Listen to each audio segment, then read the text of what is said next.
উদ্ধার করা যায়নি পাটুরিয়ায় উল্টে যাওয়া 50 বছরের পুরনো ফেরি শাহ আমানত। 17টি যানবাহনের মধ্যে তোলা গেছে মাত্র 4টি। বেশিরভাগ ফেরিরই নেই ফিটনেস, চলছে ঝুঁকি নিয়ে। দেশের সম্মান রক্ষার্থে সচেতন থাকতে হবে প্রতিটি সেনা সদস্যকে। 10টি ইউনিটকে পতাকা তুলে দিলেন প্রধানমন্ত্রী, বললেন বাহিনীকে যুগোপযোগী করছে সরকার। 14 নভেম্বর থেকে এসএসসি ও সমমান পরীক্ষা শুরু, জানালেন শিক্ষামন্ত্রী। 1 মাসের মধ্যে ফল ঘোষণা। 8 থেকে 30 নভেম্বর পর্যন্ত বন্ধ কোচিং। এবং লাগামই টানা যাচ্ছে না ভোজ্য তেলের বাজারে। 1.5 বছরে পাইকারিতে বেড়েছে কেজিতে 60 টাকার ওপর। বুকিং রেটের অজুহাত ব্যবসায়ীদের।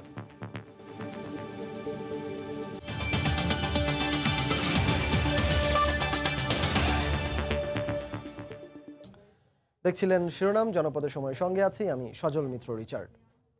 10 ঘন্টাতে উদ্ধার করা যায়নি পাটুরিয়ায় উল্টে যাওয়া 50 বছরের পুরনো ফেরি শাহ আমানত। মানিকগঞ্জের পাটুরিয়া ঘাটে 14টি ট্রাক ও 3টি কাভার্ড ভ্যান নিয়ে 5 নম্বর ঘাটে সকাল 9টার দিকে একপাশে কাত হয়ে ডুবে যায় ফেরিটি। এখন পর্যন্ত পানির নিচ থেকে মাত্র 4টি ট্রাক তোলা গেছে। তবে এ ঘটনায় এখনও কোনো হতাহতের খবর পাওয়া যায়নি। 2000 টনের ফেরিটি উদ্ধারে কাজ করছে 60 টনের বিআইডব্লিউটি এর উদ্ধারকারী জাহাজ হামজা। মুন্সিগঞ্জ থেকে পাঠানো হয়েছে প্রত্যয়। মানিকগঞ্জ থেকে মোহাম্মদ ইউসুফ আলী ও রাশেদ লিমনের তথ্য, ছবি নিয়ে রিপোর্ট।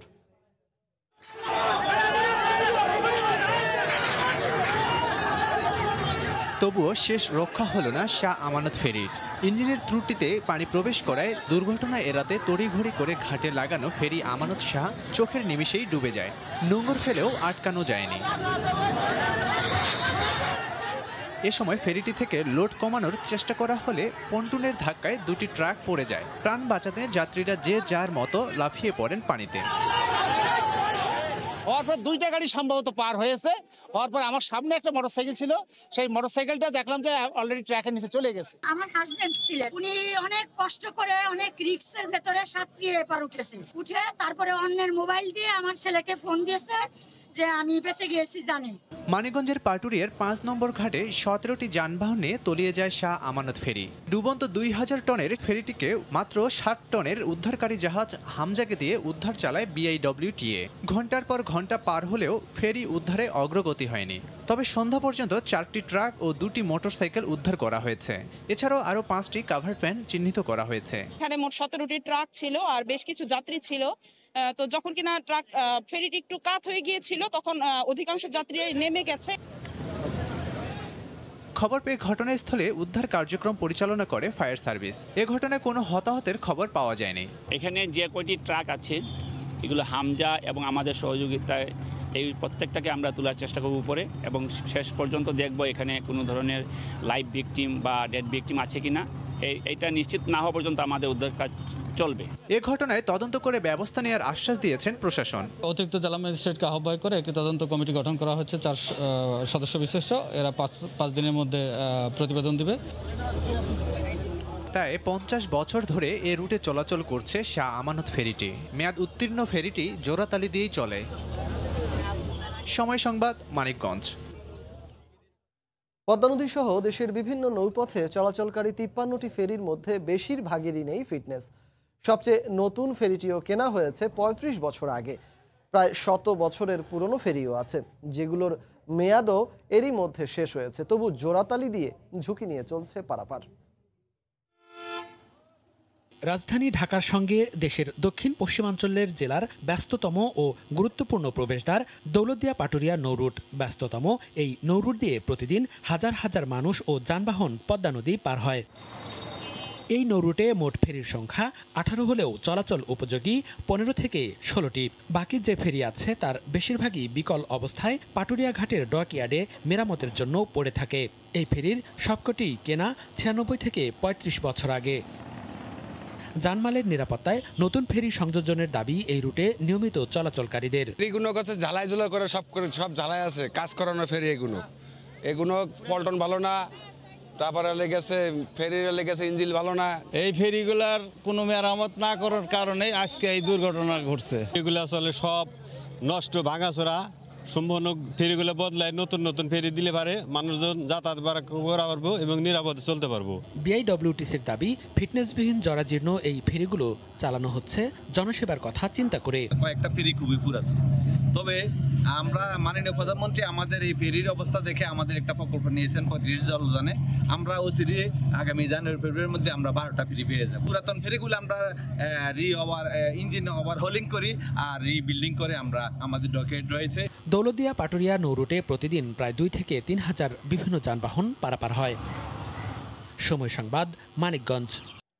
যারা বাংলাদেশ চায় না, আসন্ন নির্বাচন সামনে রেখে তারা বিশৃঙ্খলা সৃষ্টির চেষ্টা করছে বলে মন্তব্য করেছেন আওয়ামী লীগ সাধারণ সম্পাদক ওবায়দুল কাদের।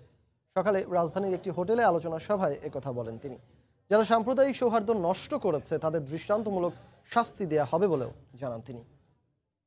যারা বাংলাদেশ চায়নি একত্তরে, সেই সাম্প্রদায়িক অপশক্তি আজকে আসন্ন নির্বাচনকে সামনে রেখে আন্দোলনে ব্যর্থ, নির্বাচনে ব্যর্থ হয়ে এরা আজকে দেশে অশান্তি বিশৃঙ্খলা সৃষ্টি পায় তারা করছে।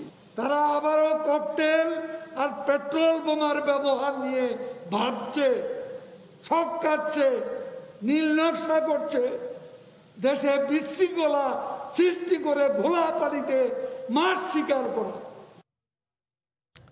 নির্বাচনের মাঠ খালি করতেই সাম্প্রদায়িক বিশৃঙ্খলার ঘটনায় বিএনপির নেতা কর্মীদের মিথ্যে মামলা দিয়ে হয়রানি করা হচ্ছে বলে অভিযোগ করেছেন নেতারা। আগামী নির্বাচন নিয়ে দলটি ভাবছে না জানিয়ে তারা বলছেন, নিরপেক্ষ নির্বাচন কমিশন ও নির্দলীয় সরকার প্রতিষ্ঠা না হওয়া পর্যন্ত কোনো নির্বাচনে যাবেন না তারা। বুধবার আলাদা অনুষ্ঠানে বক্তব্য রাখেন দলের নেতারা। জাতীয়তাবাদী যুবদলের প্রতিষ্ঠাবার্ষিকী উপলক্ষে বুধবার সকালে সাবেক রাষ্ট্রপতি জিয়াউর রহমানের সমাধিতে শ্রদ্ধা জানাতে যান বিএনপির স্থায়ী কমিটির সদস্য মির্জা আব্বাস। শ্রদ্ধা নিবেদন শেষে তিনি বলেন, নির্বাচন সামনে রেখে সাম্প্রদায়িক সহিংসতার মধ্য দিয়ে সুবিধা আদায়ের ষড়যন্ত্র করছে ক্ষমতাসীনরা। বাংলাদেশের নির্বাচন আসতেছে, সেই নির্বাচনকেও একটা প্রভাব ফেলায় এই ঘটনা সৃষ্টির মাধ্যমে। এটা মোটেই সাম্প্রদায়িক দাঙ্গা নয়, বাংলাদেশের রাজনৈতিক উদ্দেশ্য পরিণতভাবে এই দাঙ্গা লাগানোর চেষ্টা করা হচ্ছে, বিএনপি কর্মীদের জড়ানোর চেষ্টা করা হচ্ছে।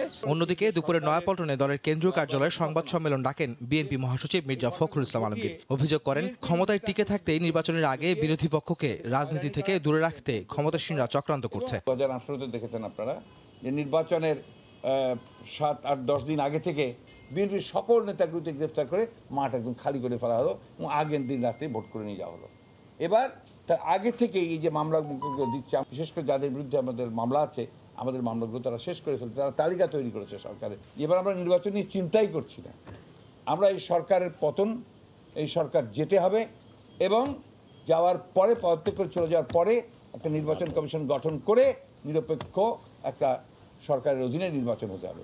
সাম্প্রদায়িক হামলার ঘটনায় সুষ্ঠু তদন্তের মাধ্যমে দোষীদের খুঁজে বের করে কঠোর শাস্তির দাবি জানান বিএনপি মহাসচিব। সুষ্ঠু তদন্তের মাধ্যমে। আহমেদ সালেহিন, সময় সংবাদ, ঢাকা। বাংলাদেশের নির্বাচন কিভাবে হবে তা সংবিধানে আছে, বিদেশিদের হস্তক্ষেপের কিছু নেই, এমন মন্তব্য করেছেন বাংলাদেশে নিযুক্ত British high commissioner Robert Dickson. দুপুরে জাতীয় প্রেস ক্লাবে ডিক্যাপ টকে অংশ নিয়ে তিনি বলেন, যারা যুক্তরাজ্যে বসে বাংলাদেশের বিরুদ্ধে অপপ্রচার চালাচ্ছে তাদের বিরুদ্ধে তদন্ত করার সুযোগ রয়েছে। এছাড়া লন্ডনে মামলা করলে দণ্ডপ্রাপ্তদেরও ফেরত আনা যাবে বলে জানান তিনি। হাতে সময় আছে এখনো 15-2 বছর, তবু মাঝে মাঝে আলোচনায় উঠে আসছে আগামী জাতীয় নির্বাচন প্রসঙ্গ। বড় দুই দলের বিভিন্ন সময়ের মন্তব্য, বৈঠক সমাবেশে উঠে আসে নির্বাচনের প্রস্তুতির বিষয়টি। তবে কেমন হবে আসছে নির্বাচন তা নিয়ে জল্পনা কল্পনাও কম নয়। বুধবার দুপুরে ডিক্যাপ টকে অংশ নেওয়া ব্রিটিশ হাই কমিশনারের প্রত্যাশা জানতে চাইলে কৌশলী উত্তর দেন তিনি। একজন বিদেশি হিসেবে বাংলাদেশের নির্বাচন নিয়ে কথা বলা সমীচীন নয়, তবে নির্বাচনটা কেমন হবে সে বিষয়ে এদেশের সংবিধানে বলা আছে। বন্ধু হিসেবে আমরা আশা করতে পারি একটি স্বচ্ছ, অংশগ্রহণমূলক এবং প্রতিযোগিতাপূর্ণ নির্বাচন অনুষ্ঠিত হবে। যুক্তরাজ্যে বসে সামাজিক মাধ্যমে অনেকেই দেশের বিরুদ্ধে নানা অপপ্রচার করছে, তবে দ্বিপাক্ষিক চুক্তি না থাকায় তাদের বাংলাদেশের আইনের আওতায় আনা যায় না। এ বিষয়ে কথা বলেন ব্রিটিশ হাই কমিশনার। যুক্তরাজ্যে বসে বাংলাদেশের কেউ সামাজিক মাধ্যমে গণতন্ত্রের জন্য হুমকি বিদ্বেষ ছড়ায় এমন বক্তব্য দিলে তা আমাদের আইনে তদন্ত করার সুযোগ রয়েছে। যে কোনো অপরাধীকে ফেরত পেতে হলে ব্রিটিশ কোর্টে মামলা করতে হবে। আদালতের নির্দেশেই কেবল তা সম্ভব। বাংলাদেশের উন্নয়নের প্রশংসা করে বর্তমান পরিস্থিতিতে ব্রিটিশ বিনিয়োগকারীরা উৎসাহী হচ্ছেন বলেও জানান হাই কমিশনার। এহসান জুয়েল, সময় সংবাদ, ঢাকা। বাংলাদেশ সেনাবাহিনীর ইতিহাসে এবার রেকর্ড সংখ্যক ইউনিটকে দক্ষতা, মর্যাদা ও সুনামের রাষ্ট্রীয় স্বীকৃতির অংশ হিসেবে জাতীয় পতাকা দেয়া হয়েছে। এ উপলক্ষে বর্ণিল কুচকাওয়াজের আয়োজন করা হয়। শাখাওয়াত টিপুর ক্যামেরায় বিস্তারিত জানাচ্ছেন কমল দে।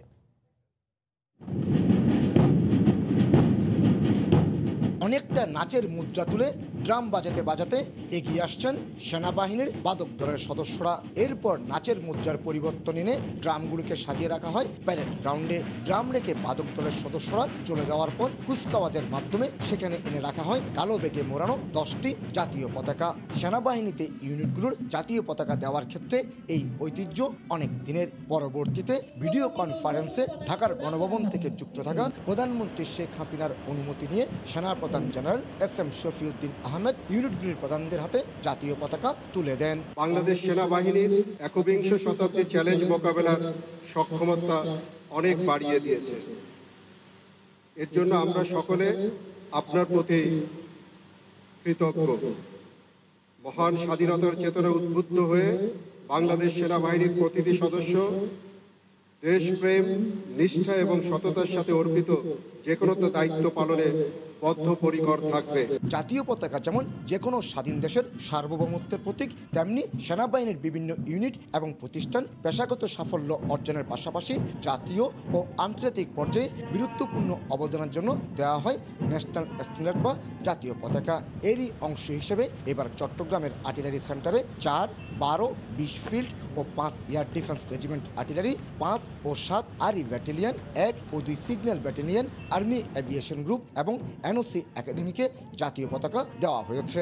এছাড়া মুজিব রেজিমেন্ট আর্টিলারি এবং রওশনারা রেজিমেন্ট আর্টিলারিকে দেওয়া হয়েছে নতুন পতাকা। দক্ষতা, মর্যাদা এবং সুনাম আর এর রাষ্ট্রীয় স্বীকৃতি হলো জাতীয় পতাকা প্রদান। বাংলাদেশ সেনাবাহিনীর ইতিহাসে এবার রেকর্ড সংখ্যক 10টি ইউনিটকে প্রদান করা হলো জাতীয় পতাকা। চট্টগ্রামের আর্টিলারি সেন্টার থেকে কমল দে, সময় সংবাদ। নির্ধারিত সময়ের প্রায় 10 মাস পর 14 নভেম্বর থেকে শুরু হচ্ছে SSC ও সমমানের পরীক্ষা। সুষ্ঠুভাবে পরীক্ষা গ্রহণ ও প্রশ্নপত্র ফাঁস রোধে নজরদারির পাশাপাশি জড়িতদের বিরুদ্ধে কঠোর ব্যবস্থা নেওয়ার কথা জানিয়েছেন শিক্ষামন্ত্রী। পরীক্ষার আগে আগামী 8 নভেম্বর থেকে বন্ধ করে দেওয়া হবে সব কোচিং সেন্টার, আর ফল প্রকাশ করা হবে 1 মাসের মধ্যে। বাংলাদেশ সহ বিশ্বজুড়ে করোনা সংক্রমণ ছড়িয়ে পড়ার ফলে গত প্রায় 2 বছর ধরে শিক্ষা প্রতিষ্ঠান বন্ধ থাকায় বিপর্যস্ত হয়ে পড়ে দেশের শিক্ষা ব্যবস্থা। এ অবস্থায় চলতি বছরের SSC ও সমমান পরীক্ষা ফেব্রুয়ারিতে হওয়ার কথা থাকলেও প্রায় 10 মাস পর আগামী 14 নভেম্বর থেকে সংক্ষিপ্ত সিলেবাসে এটি অনুষ্ঠিত হবে। এতে অংশ নেবে 22,27,113 জন শিক্ষার্থী। এ উপলক্ষে বুধবার সচিবালয়ে প্রেস ব্রিফিংয়ে শিক্ষামন্ত্রী জানান, পরীক্ষা শেষ হওয়ার 30 দিনের মধ্যেই ফলাফল প্রকাশিত হবে। পরীক্ষা শুরুর কমপক্ষে 30 মিনিট পূর্বে পরীক্ষার্থীদেরকে অবশ্যই পরীক্ষার হলে প্রবেশ করতে হবে। মোবাইল ফোন বা ইলেকট্রনিক কোনো ডিভাইস নিয়ে কেন্দ্রে প্রবেশ করতে পারবেন না। সুষ্ঠুভাবে পরীক্ষা গ্রহণ ও প্রশ্নপত্র ফাঁস রোধে নজরদারি চালানো হচ্ছে জানিয়ে মন্ত্রী বলেন, এক্ষেত্রে গুজব ছড়ালে জড়িতদের বিরুদ্ধে কঠোর আইনগত ব্যবস্থা নেওয়া হবে। এছাড়া আগামী 8 নভেম্বর থেকে বন্ধ থাকবে সকল কোচিং সেন্টার। আগামী 8 নভেম্বর থেকে 25 নভেম্বর 2021 পর্যন্ত দেশের সকল ধরনের কোচিং সেন্টার বন্ধ থাকবে। প্রশ্ন ফাঁসের চেষ্টার সঙ্গে যদি কেউ জড়িত থাকে তাহলে তাদের বিরুদ্ধে কঠিন ব্যবস্থা গ্রহণ করা হবে। পরীক্ষা চলাকালীন কেউ করোনা আক্রান্ত হলে পরীক্ষার্থী চাইলে হাসপাতালে চিকিৎসারত অবস্থায় পরীক্ষা নেয়ার ব্যবস্থার কথাও জানান শিক্ষামন্ত্রী। প্রসূন আশিস, সময় সংবাদ, ঢাকা। বারবার বিমান বাংলাদেশ এয়ারলাইন্সের ফ্লাইটেই ধরা পড়ে স্বর্ণের বার। 2-1জনকে আটক করা গেলেও মূল হোতারা রয়ে যায় ধরাছোঁয়ার বাইরে। শুল্ক গোয়েন্দা অধিদপ্তর বলছে এর দায় এড়াতে পারে না বিমান। সানবির রূপলের রিপোর্ট। চলতি বছরের অক্টোবর মাসেই ঢাকা ও চট্টগ্রামের 2 বিমানবন্দর থেকে 3 বার শুল্ক গোয়েন্দারা স্বর্ণ উদ্ধার করে। আর গত 2.5 বছরে শুল্ক গোয়েন্দাদের হাতে ধরা পড়ে 414 কেজি। অন্যান্য সংস্থা মিলিয়ে 1000 কেজির বেশি। গোপন সংবাদের ভিত্তিতে এর বেশিরভাগই উদ্ধার হয় বিমান বাংলাদেশ এয়ারলাইন্সের ফ্লাইট থেকে। শুল্ক গোয়েন্দার মহাপরিচালক বলছেন, সুনির্দিষ্ট তথ্য থাকলেই অভিযান চালান তারা। আমরা গত এই যে 2-3টা সিজ করলাম, 3টা বিমান বাংলাদেশ এয়ারলাইন্সে রিপিটেডলি এই ঘটনাটা ঘটছে, তো কাউকে না কাউকে তো দায়িত্ব নিতে হবে। নৈতিকভাবে তারা কি কথা বলতে পারে যে আমাদের কোনো দায়িত্ব নাই? তথ্য বলছে একসময় স্বর্ণ চোরাচালানের রুট হিসেবে ব্যবহার হতো ঢাকা। বেশিরভাগ চালানি আসে দুবাই, সিঙ্গাপুর থেকে, চলে যায় ভারতে। আর তাই স্বর্ণ পাচারের জন্য সবচেয়ে গুরুত্বপূর্ণ বিষয় বিমানবন্দর। কয়েক স্তরের নিরাপত্তা বলয় মোড়ানো বিমানবন্দর এলাকা। নিরাপত্তা ও নজরদারিতে কাজ করে 15টির বেশি সংস্থা। তবুও একের পর এক স্বর্ণের অবৈধ চালান আটকের ঘটনায় প্রশ্ন থেকে যায় নিরাপত্তা নিয়ে। যারা এই কাজগুলো করে তো তারা তো সবসময় স্ক্যানিংয়ে আসে না, তারা ওই রকম পথ খুঁজতে থাকে কখন কিভাবে বেরিয়ে যাওয়া যায়। শুধু ঢোকার সময়, বের হওয়ার সময় না, চারিদিকে কি নিরাপত্তা ব্যবস্থা আছে আপনি নিজে একটু বিচার বিশ্লেষণ করে দেখেন, তাহলে বুঝতে পারবেন যে স্ক্যানিং মেশিন ছাড়াও কোনো স্মাগলার বিভিন্নভাবে বিভিন্ন পথে বেরিয়ে যেতে পারে কিনা। এভিয়েশন বিশেষজ্ঞরা বলছেন, বিচারে নজির স্থাপন করতে না পারলে চোরাচালান বন্ধ করা সম্ভব নয়। সিকিউরিটিটা আরও টাইট হওয়া উচিত এবং যাদের হাতে সিকিউরিটি আছে তাদেরকে দেখভাল করার জন্য আরেকটা সিকিউরিটি সিস্টেম বা সিসিটিভি বলেন বা যা তা থাকা উচিত। সিকিউরিটি সিস্টেমে কোনো না কোনো দুর্বলতা অবশ্যই আছে। বিমানের কর্মকর্তা কর্মচারীদের ওপর কঠোর নজরদারির পরামর্শ বিশেষজ্ঞদের। সানবীর রূপল, সময় সংবাদ, ঢাকা।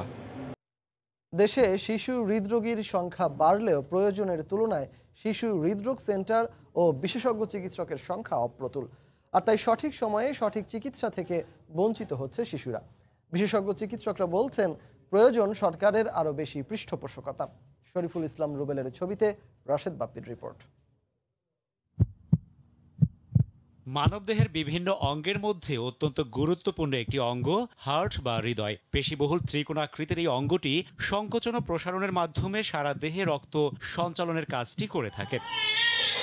বর্তমানে বয়স্কদের পাশাপাশি শিশু হৃদরোগ বড় এক সমস্যা। মাত্র 4.5 মাস বয়সী আরিশা জন্মের পর থেকেই নিউমোনিয়া সহ নানা জটিলতা শিশুটির পিছু ছাড়ছিল না। এক পর্যায়ে ধরা পড়ে হার্টে জন্মগত ছিদ্র। স্বাভাবিক বাচ্চা যেরকম একটানে খেয়ে ফেলানো, ও সেটা পারতো না, অনেক দ্রুত ক্লান্ত হয়ে যেত, চোখ বন্ধ করে ফেলতো। কয়েকটি হাসপাতাল ঘুরে শিশুটিকে ভর্তি করা হয় বাংলাদেশ শিশু হাসপাতাল ও ইনস্টিটিউটের শিশু হৃদরোগ সেন্টারে। সেখানেই কার্ডিয়াক ক্যাথ ল্যাবে বুক না কেটে এনজিওগ্রামের মাধ্যমে সফলভাবে সম্পন্ন হয় আরিশার অস্ত্রোপচার। অপারেশন করার পরে এখন বাচ্চা মায়ের বুকে দুধ খেতে পারতেছে, বাচ্চার ইনফেকশন এখন কন্ট্রোল হয়ে গেছে, নিউমোনিয়া ভালো হয়ে গেছে। তবে অনেক ক্ষেত্রেই অস্ত্রোপচার না করে সম্ভব হয় না রোগ মুক্তি। 1 বছর 2 মাস বয়সী মুস্তাকের 7 দিন আগে সম্পন্ন হয় ওপেন হার্ট সার্জারি। কিন্তু মায়ের সঙ্গে মুস্তাকের দুষ্টুমি দেখে বোঝার উপায় নেই কতটা ধকল গিয়েছে ছোট্ট এই শরীরে। 7 দিন আগে অপারেশন হয়েছে, এখন মোটামুটি সুস্থ আছে। বিশ্বের হৃদরোগ নিয়ে জন্মানো শিশুর শতকরা 15% ভারত, 10% শ্রীলঙ্কা, 6% মিয়ানমার, 6% বাংলাদেশ এবং বাকি 63% অন্যান্য দেশে অবস্থিত। শিশু নীল হয়ে যাওয়া, শ্বাসকষ্ট কিংবা দুধ পান করতে গিয়ে হাঁপিয়ে গেলে দেরি না করে নিতে হবে বিশেষজ্ঞ চিকিৎসকের পরামর্শ। মায়ের বুকে দুধ খেতে গিয়ে যদি অল্পতে হয়রান হয়ে যায়, বারবার ঠান্ডা কাশি লাগছে, এগুলো হচ্ছে মেইনলি সিমটম।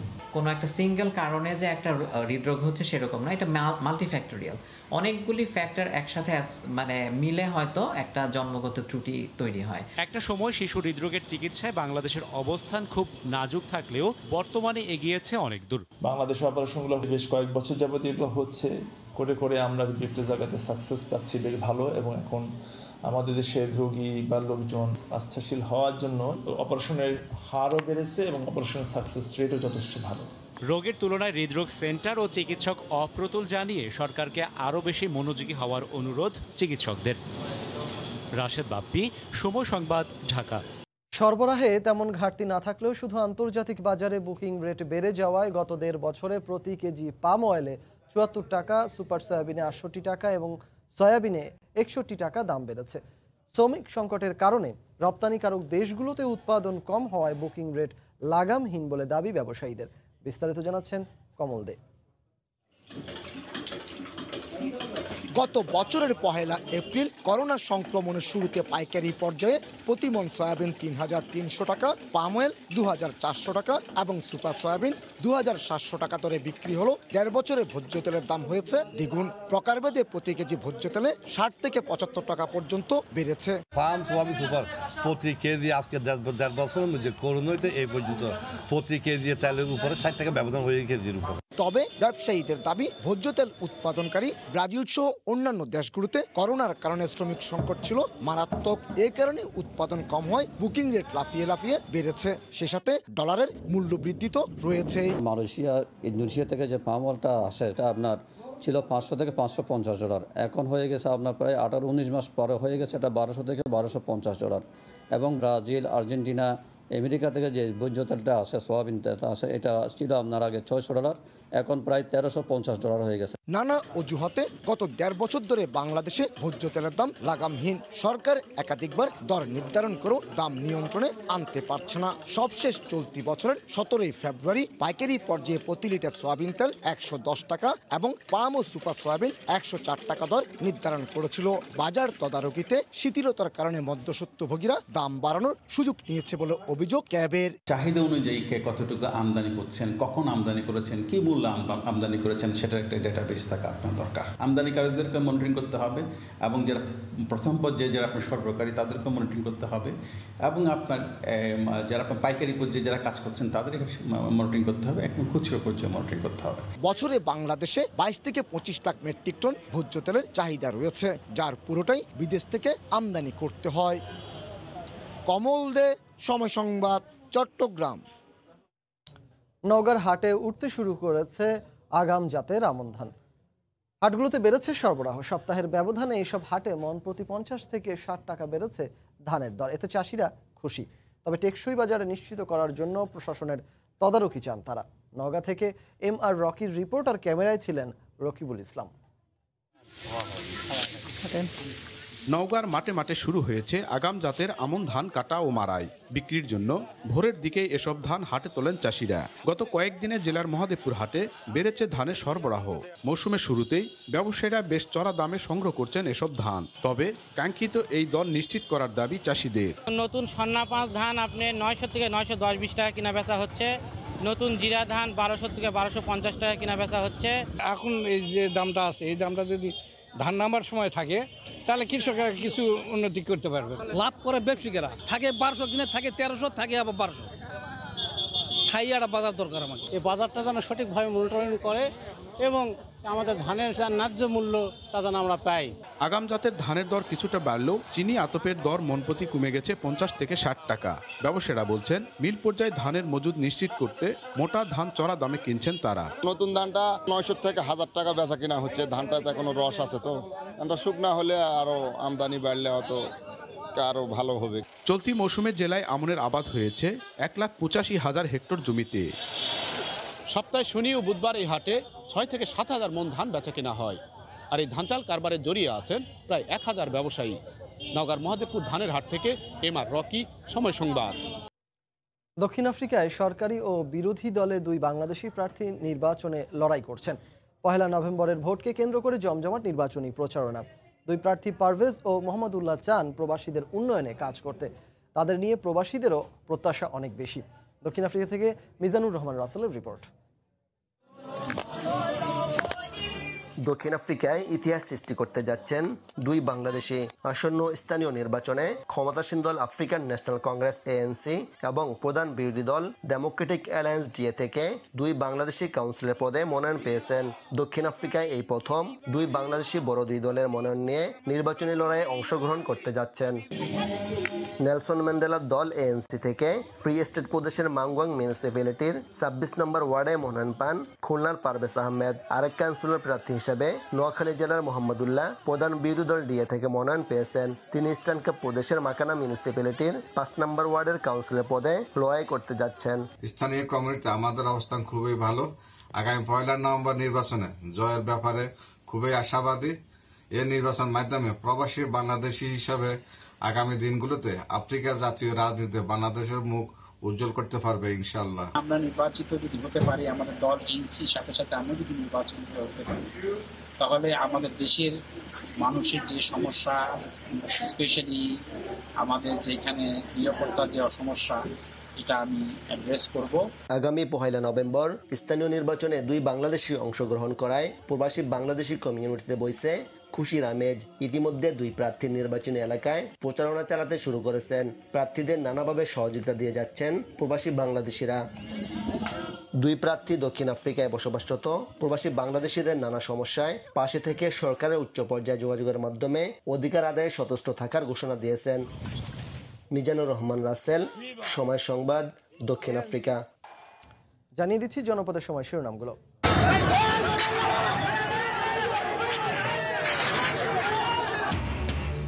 উদ্ধার করা যায়নি পাটুরিয়ায় উল্টে যাওয়া 50 বছরের পুরনো ফেরি শাহ আমানত। 17টি যানবাহনের মধ্যে তোলা গেছে মাত্র 4টি। বেশিরভাগ ফেরিরই নেই ফিটনেস, চলছে ঝুঁকি নিয়ে। এবং 14 নভেম্বর থেকে এসএসসি ও সমমানের পরীক্ষা শুরু, জানালেন শিক্ষামন্ত্রী। 1 মাসের মধ্যে ফল ঘোষণা। 8 থেকে 30 নভেম্বর পর্যন্ত বন্ধ কোচিং। এই ছিল জনপদের সময়। সঙ্গে থাকুন সময়।